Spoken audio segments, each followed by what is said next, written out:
Ikaw ang decision bottleneck. Kung lahat ng desisyon ay kailangan pang dumaan sa iyo, siguradong babagal ang takbo ng negosyo mo. Anak, ganito ka rin ba? Na kahit kumpleto ang team mo, parang ikaw pa rin ang naghihintay or ang hinihintay bago umusad ang lahat? Na kahit tapos na ang trabaho nila, hindi pa rin pwedeng i-release hanggang wala kang go? May nakausap ako. Let's call her Tess. She helps run their printing business. Siya ang humahawak sa clients, approvals, at communication.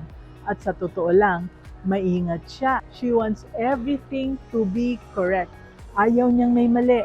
Ayaw niyang napapahiya sa customer. Kaya lahat dumadaan sa kanya. Design, check niya muna. Client reply, siya muna. Production go signal, siya pa rin.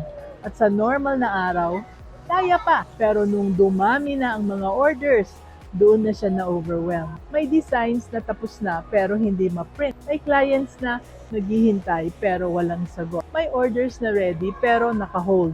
At habang nakikita niya yon, mas lalo siyang na-pressure.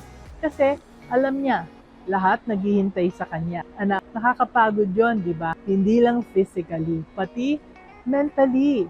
Kasi pakiramdam mo, ikaw ang may hawak ng buong negosyo sa bawat desisyon. Kaya ito ang lesson, anak. If you are the only one allowed to decide, you don't just slow down the business, you carry the weight of every outcome.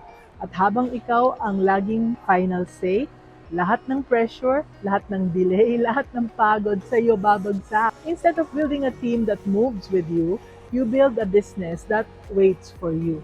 At habang naghihintay ang negosyo mo, unti-unti rin itong bumabagal.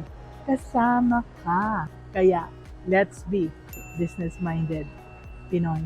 May team ka na, pero ikaw pa rin ang kailangan sa lahat. Anak, hindi yan team. That's just a group of people waiting for your next instruction. Team na Marunong is a 90-day guided program designed for business owners like you who already have a team, pero gusto ng may structure, accountability, at consistency na hindi ka na laging kailangan pumasok sa picture. Week by week, you will build a team that is stable, proactive, at saka self-driven. Kahit wala ka sa tabi nila, hindi mo kailangan ng bagong team. Kailangan mo lang ng tamang sistema para sa team na meron ka na. Enroll now, anak ha! The link is in the comment section.